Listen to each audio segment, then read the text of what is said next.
Alors, ensemble, demandons au Saint-Esprit de donner le coup d'envoi du match au nom du Père, du Fils et du Saint-Esprit. Dieu notre Père, nous voulons te rendre toute la gloire, nous voulons te célébrer. Nous te magnifions pour ce temps. Nous te magnifions pour ce moment. Nous avons besoin de toi. Que la louange te soit rendue. Merci Saint-Esprit. Lenda brasso katababa baba. Et là-bas au shekere bébé bébé bébé. Yonda ba shakara ba sonde bere haida ba shikara ba ba ba ba ba. Rema mama mama mama. Yonda ba shikara ba ba ba ba ba. Viens prendre le contrôle, Saint-Esprit. Viens me saisir. Viens conduire ce temps. Viens saisir le cœur de tes enfants. Viens les visiter, Saint-Esprit. Enseigne-nous dans le nom de Jésus-Christ de Nazareth. Amen. Amen, amen, au nom du Père, du Fils et du Saint-Esprit. Alors, bien-aimés frères et sœurs, ce soir, dans ce mois du réveil, nous voulons parler de comment créer un environnement de prière. Comment créer un environnement de prière. Voilà, c'est indéniable, c'est inéluctable, c'est très important. Et ne pas créer un environnement de prière, c'est un grand obstacle à notre vie de prière, à notre vie spirituelle. Bien-aimés, quand nous sommes en Christ, nous voulons grandir en Christ, nous voulons faire des expériences. Nous voulons vraiment avoir le désir de vivre les choses de Dieu. Et nous voulons aussi que les autres puissent recevoir Christ, qu'il y ait le réveil spirituel dans leur vie. Quand nous sommes en Christ, il y a vraiment deux choses importantes qui nous permettent de vivre dans le Seigneur.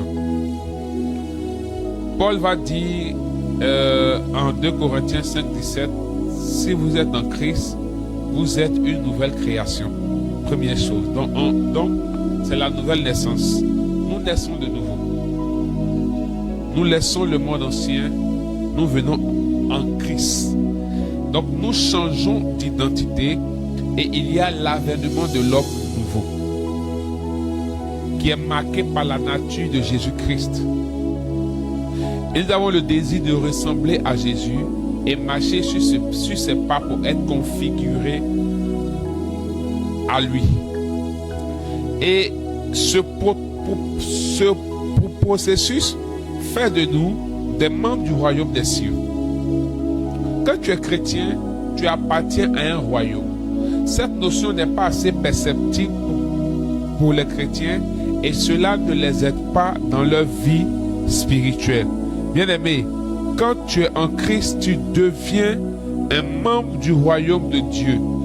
Tu as une citoyenneté céleste. Et c'est très très important de comprendre cette vérité.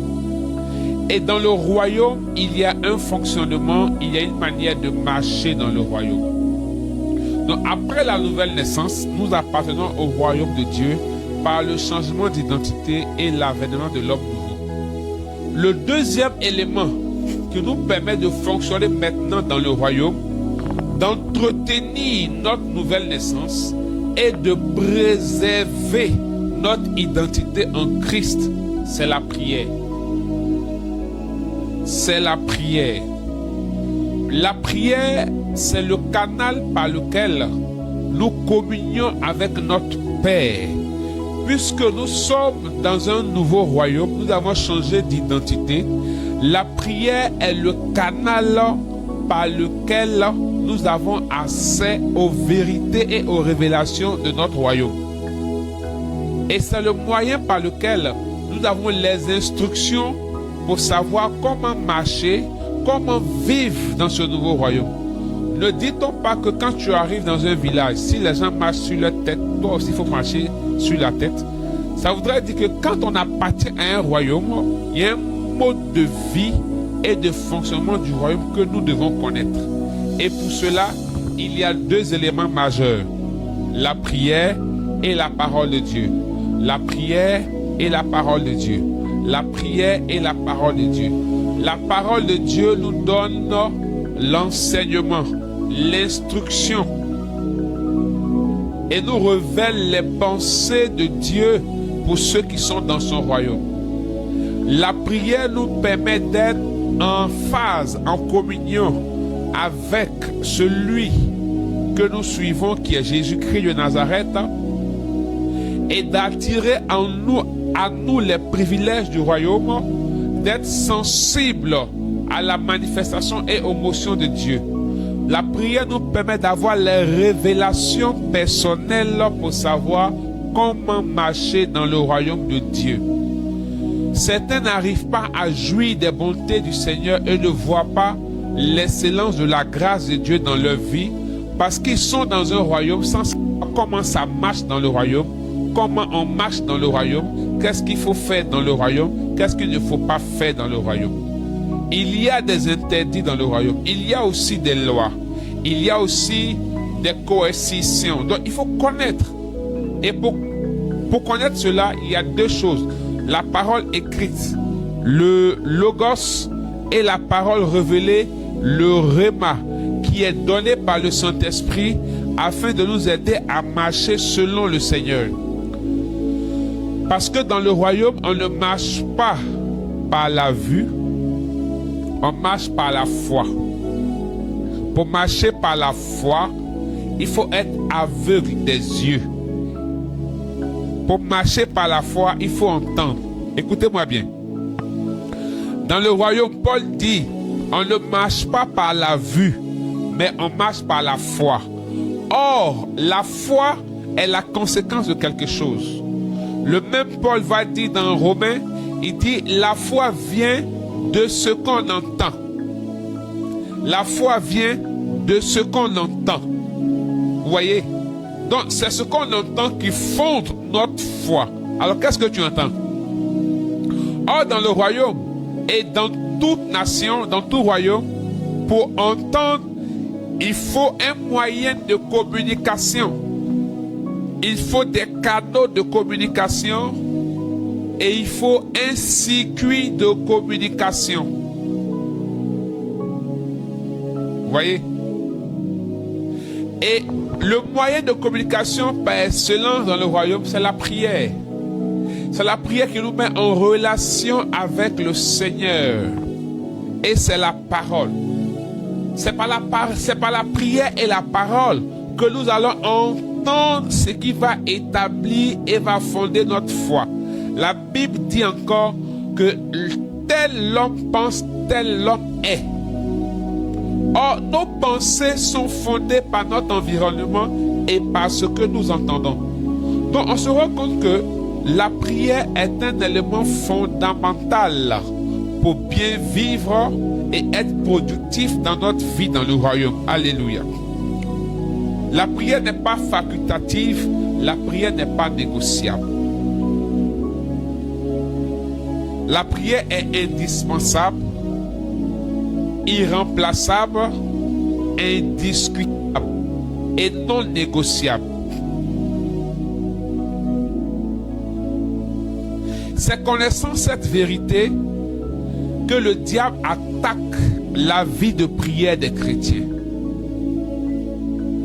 Le psaume 42 dit: comme une biche soupire après des courants d'eau, ainsi mon âme soupire après toi, ô Dieu. Mon âme a soif de Dieu, du Dieu vivant. Quand irai-je et je paraîtrai devant la face de Dieu. Mes larmes sont ma nourriture, jour et nuit, pendant qu'on me dit sans cesse, où est ton Dieu? Je me rappelle avec effusion de cœur quand je marchais entouré de la foule. Mon âme soupire, mon âme a soif de toi, mon âme a soif du Dieu vivant. Celui qui est en Christ, son âme a soif du Dieu vivant. Bien-aimé, le verset 2 dit: ainsi mon âme soupire après toi, ô Dieu. Comme la biche soupire après des coups d'eau, mon âme soupire. Mon âme soupire après toi, ô Seigneur. Vous voyez? Donc, celui qui est dans le royaume, il doit avoir soif de Dieu. Il doit soupirer. Et la soif de Dieu la soif est étanchée par la prière et par la parole. Le jeûne est un moyen de prière. Alléluia. Le jeûne est une arme que Dieu nous donne pour nous permettre de créer un environnement de prière, d'élever notre âme davantage vers lui. C'est pourquoi jeûner sans prier n'a pas d'impact. Le jeûne prend tout son sens dans la prière. Le jeûne est un élément de la prière. C'est pourquoi je parle de prière et parole. Satan étant conscient de cela, il va attaquer notre vie de prière. Parce qu'il sait que la chose qui nous permet d'avoir les prérogatives de notre nouvelle identité d'être fils et filles du royaume, c'est la prière. Par la prière, nous sommes capacités par la présence de Dieu. Par la prière, nous attirons les anges et nous favorisons le mouvement des anges autour de nous. Par la prière, nous grandissons, notre poids spirituel croît afin que nous ayons de l'autorité spirituelle. La prière nous donne d'avoir de l'autorité spirituelle et de résister au diable. La prière nous donne de résister au péché, de tuer la chair. Plus nous prions, moins le désir de péché naît. Plus on prie, plus la chair est assujettie. La prière est l'élément qui nous permet d'avoir le discernement et d'avoir les révélations. Parce que le discernement nous donne de connaître les pièges et les ruses du diable. Donc une âme qui prie, qui est constamment dans la présence de Dieu, cette personne est avertie. La prière nous donne de manifester les dons et les charismes. C'est pourquoi le diable attaque notre vie de prière. C'est pourquoi dans notre siècle, le 21e siècle, l'une des stratégies, l'un des pièges du diable contre notre vie de prière, c'est la grande distraction. Il nous donne tout.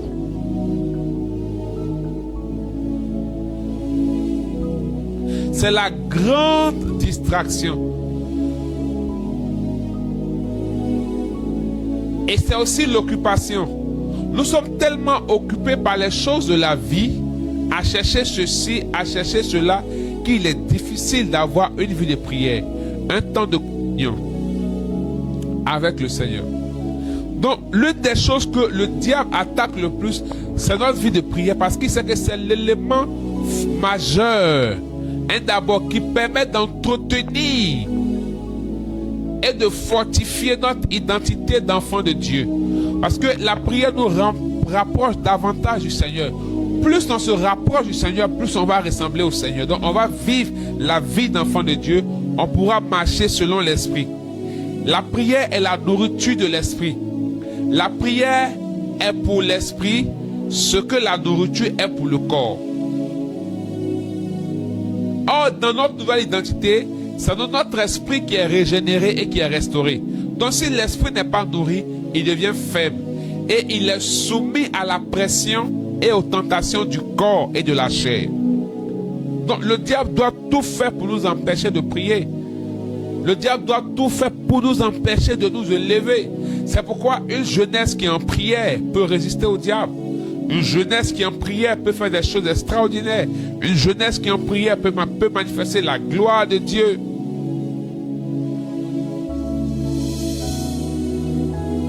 Alors si le diable attaque notre vie de prière et il met tout en œuvre pour affecter notre vie de prière, nous aussi nous sommes dans un combat et nous devons établir un rapport de force. Donc nous devons aussi trouver des voies et moyens pour favoriser notre vie de prière. Le problème de bon nombre de chrétiens, ce n'est pas qu'ils ne veulent pas prier. Beaucoup de jeunes chrétiens ont le désir de la prière. Certains veulent faire des exploits dans la prière. J'ai oublié de le dire, la prière est la clé du réveil spirituel. On ne peut pas souhaiter un réveil. J'entends beaucoup de jeunes dire, il faut qu'il y ait le réveil dans la jeunesse. Faut qu'il y ait... Mais le réveil vient par la prière. Là où il n'y a pas de prière, il n'y a pas de réveil. Et les distractions même dont je parlais, aujourd'hui, les gens prient pas pour chercher Dieu, prient pas pour rencontrer Dieu, mais ils prient pour entendre, ils prient pour manifester les charismes. Et ça, ce n'est pas mauvais les charismes, mais quand il y a ce désir ardent de manifester afin de prouver que on tombe dans le piège du diable. Parce que les motivations pour la prière ne sont pas saines. Nous ne prions pas parce que nous voulons rencontrer le Seigneur et qu'il se révèle à nous pour nous faire comprendre ses projets et nous identifier à lui, mais pour utiliser le Seigneur pour notre propre gloire. Donc en somme, beaucoup prient sans être des hommes et des femmes de prière parce que tout simplement, la raison et la motivation qui animent leur ardeur dans la prière ne glorifient pas Dieu.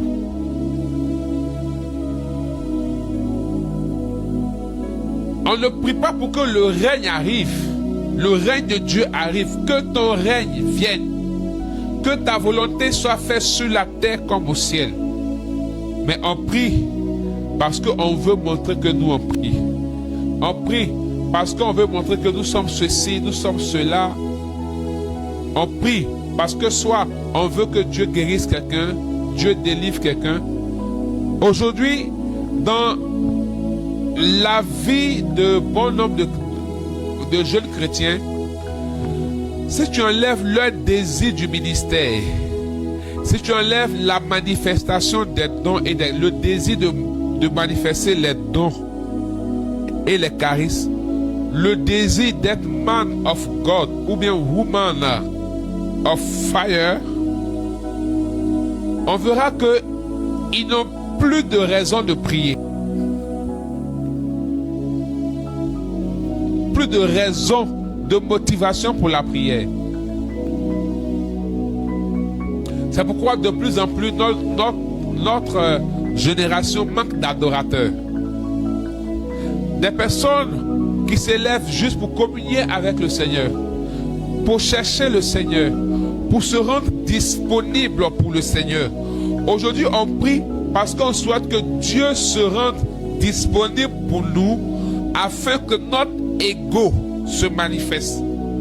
Pour qu'on sache que nous aussi on prie. Nous aussi on a les charismes. En somme, nous on ne se rend plus disponible à Dieu, mais on prie pour que Dieu se rende disponible à nous, pour qu'on se serve de lui pour la manifestation. Donc, il n'y a plus de prière gratuite. C'est-à-dire, l'adoration c'est la prière gratuite. L'adoration c'est quelqu'un qui cherche Dieu pour ce qu'il est, pas pour ce qu'il fait. L'adoration, c'est de célébrer Dieu pour ce qu'il est, sans rien attendre. Passer du temps avec lui, sans rien lui demander, toute une nuit, 1 heure, 2 heures. Comme le dirait Sainte Thérèse de l'Enfant Jésus, je l'avise, il m'avise. Alléluia. Et donc, le diable même souvent, il ne fait pas d'efforts. Nos motivations, nos intentions, même dans la vie de prière, l'arrangent. Parce qu'il sait que l'extraordinaire présence et manifestation de Dieu ne peut avoir lieu dans de tels environnements et dans de tels contextes. Donc il va attaquer notre vie de prière. Et comme je le dis, s'il nous attaque, s'il s'oppose à notre vie de prière par plusieurs moyens, nous aussi, nous devons trouver les moyens. C'est un combat. Nous devons trouver le moyen. Beaucoup ont envie de prier. Beaucoup ont envie d'avoir une vie d'adoration. Beaucoup ont envie d'avoir une vie de prière exponentielle, sans effort, sans lourdeur, sans lutte. Mais ils n'y arrivent pas. Vous savez pourquoi? Parce que, à la vérité, il y a un principe que Dieu a établi que les chrétiens n'appliquent pas dans leur vie de prière. Je vous explique ce principe. C'est que Dieu justifie l'existence de toutes choses sur la terre, première chose, Et avant de créer la chose, Dieu crée les conditions d'existence de la chose. Je reprends. Dieu justifie tout ce qu'il crée sur la terre. Et avant de créer une chose, Dieu crée les conditions d'existence. Et ces conditions d'existence, on appelle cela l'environnement. Quand on lit le livre de la Genèse, chapitre 1, on se rend compte que le projet de Dieu n'était pas de créer le ciel et la terre. Le projet de Dieu n'était pas de créer les luminaires. Le projet de Dieu n'était pas de séparer les eaux d'en bas et les eaux d'en haut. Le projet de Dieu n'était pas de faire reculer les eaux parce que la terre était remplie d'eau. Le projet de Dieu n'était pas de créer les animaux et les végétaux. Non. Le projet de Dieu était faisons l'homme à notre image et selon notre ressemblance pour qu'il domine sur la terre. Alléluia. Voici le projet de Dieu. Donc Dieu a le projet de créer l'homme. Il justifie la création de l'homme. Et ensuite, Dieu se rend compte que si l'homme doit avoir un sens à son existence et accomplir ce sens-là, il faut des conditions pour son existence. Et pour qu'il y ait des conditions pour l'existence de l'homme, il faut créer le ciel, un ciel, une terre, là où l'homme va marcher.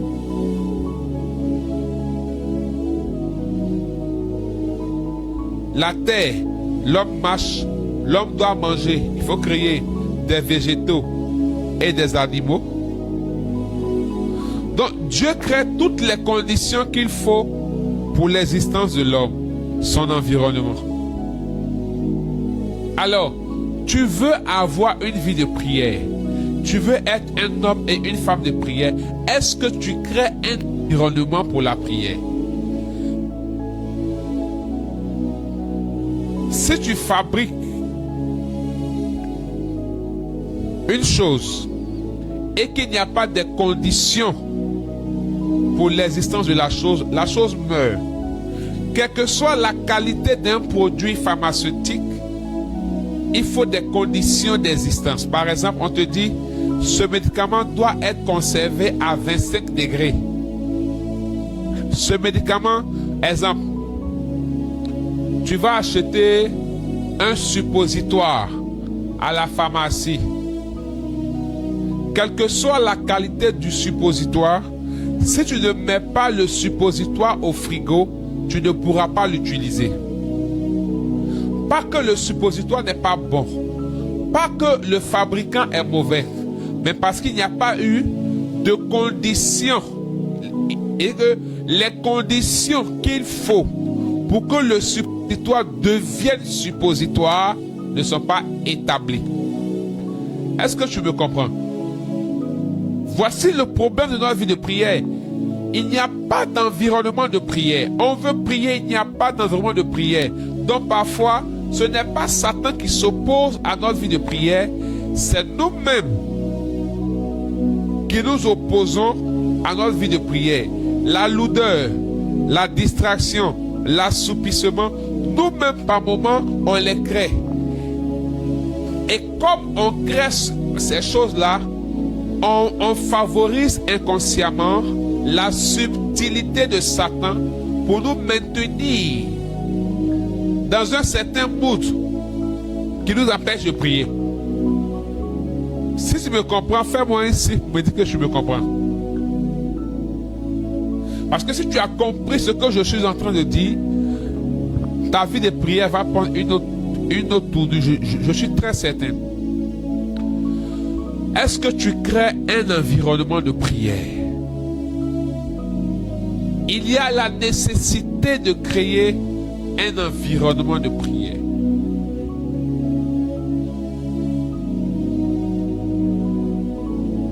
Donc, malgré la capacité, la qualité du suppositoire, tu ne pourras pas l'utiliser s'il n'est pas dans des conditions, s'il n'est pas au frigo, s'il n'est pas peut-être dans une température basse, parce que c'est cet environnement qui permet au suppositoire de se solidifier et d'être utilisé.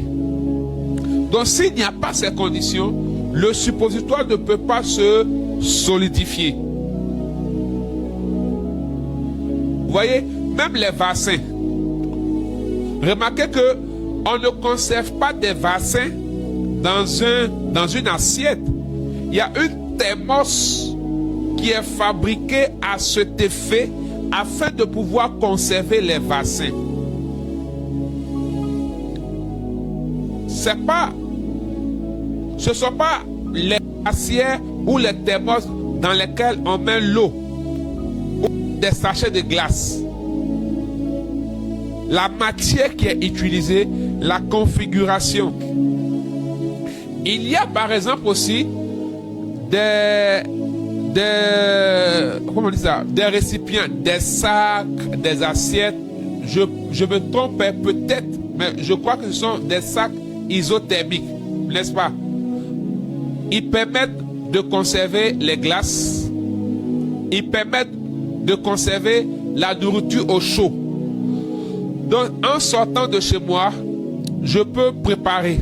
Et pour que la nourriture conserve un certain état de chaleur, je mets la nourriture dans le sac, qui est un environnement.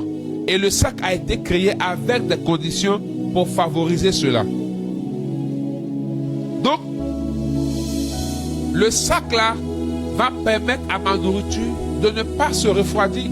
Mais si je mets la nourriture dans ma voiture, si je mets la nourriture dans un sachet, ce n'est pas le même environnement. Donc, je n'aurai pas le même résultat. Est-ce que tu me comprends? Donc, le problème de ta vie de prière, c'est pas que prier est difficile, mais parce qu'il n'y a pas les conditions. Regarde, lorsqu'il y a des concours de Miss, les joueurs, on dit ils s'entraînent, mais ils ont une période de mise au vert qui favorise leur état d'esprit,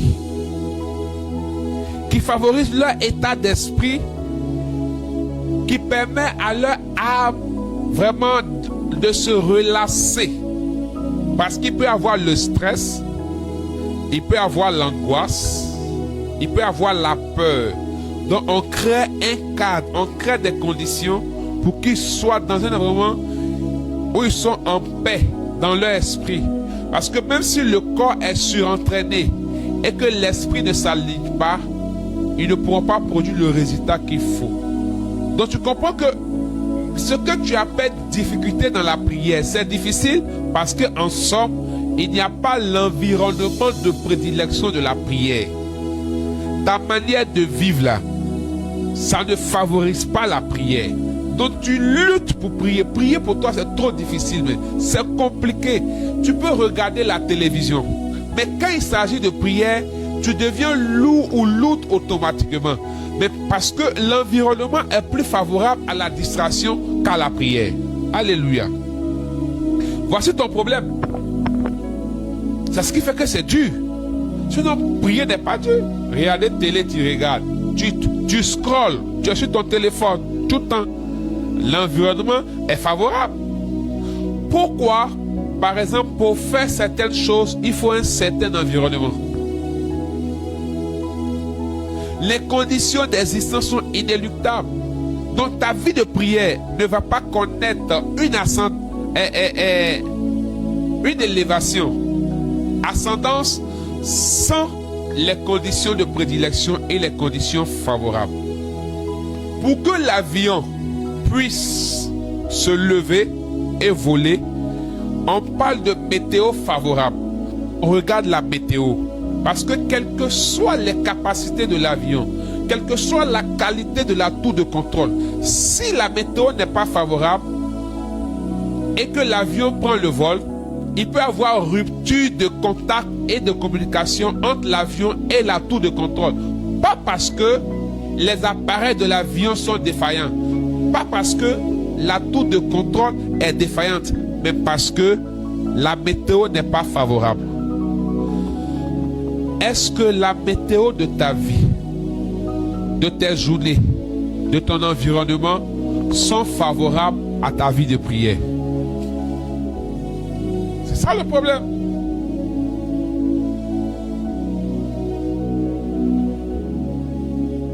ça le problème. Je vous donne un témoignage et je m'arrête là. On continue le mercredi prochain. En 2006-2007,